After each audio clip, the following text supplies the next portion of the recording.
2007년 삼성전자 반도체 공장 직원이 급성 백혈병으로 숨지면서 시작됐던 일명 반도체 백혈병 분쟁. 삼성전자와 유족 간의 기나긴 분쟁이 드디어 해결될 분위기입니다. 자세한 내용 최나리 기자와 얘기 나눠보겠습니다. 최 기자, 10년 넘게 이어져온 이 삼성전자 백혈병 분쟁 이제 해결 수순에 들어간다고요?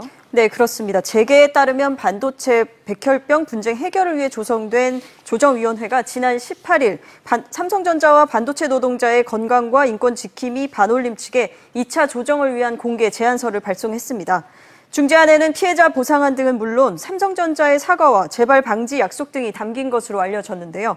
이에 대해 삼성전자는 무조건적인 수용을 약속했고 반올림도 동의하면서 10년 넘게 이어져온 분쟁이 매듭을 짓게 될 것으로 보입니다. 네, 최 기자, 지난 11년간 이 분쟁 과정 다시 한번 좀 짚어볼까요? 네, 2007년 삼성전자 기흥 반도체 공장에서 일하던 황유미 씨가 급성 백혈병으로 숨지면서 반도체 백혈병 분쟁이 시작됐습니다. 이후 2008년 반올림이 발족되면서 백혈병이 반도체 제조와 관련한 직업병인지에 대한 논란은 사회적인 이슈로 확산됐습니다. 2014년 삼성전자와 피해 가족단체, 반올림 등의 협의로 조정위원회가 구성됐는데요. 조정위원회가 2015년 7월 1차 조정안을 발표했지만 1차 조정안은 합의를 이끌어내지 못했습니다. 그러자 삼성전자는 곧 1,000억 원 규모의 기금을 마련해 자체 보상에 나섰고, 그러나 반올림은 이를 거부했습니다.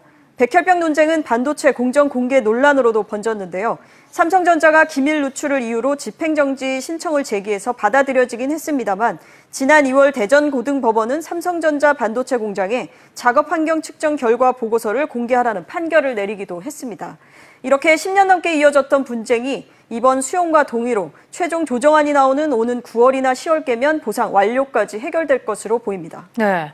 자, 오랫동안 끌었던 이렇게 분쟁이었는데 이렇게 전격적인 결정이 나오게 된 배경 어떻게 볼 수 있을까요? 네, 삼성전자가 아직 구체적인 내용이 확인되지 않은 2차 조정안을 무조건적으로 받아들이기로 결정한 데는 첫째, 문제가 더 확산되는 걸 원치 않고, 두 번째, 삼성의 이미지 제고가 중요한 시기이기 때문인 것으로 풀이되고 있습니다.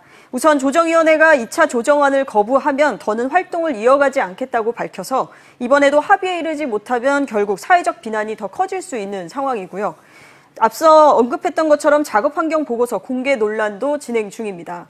또 최근 문재인 대통령과 이재용 부회장의 인도 면담에서 이재용 부회장의 신뢰 회복 의지가 반영됐다는 관측도 나오고 있습니다. 알겠습니다. 최 기자 잘 들었습니다.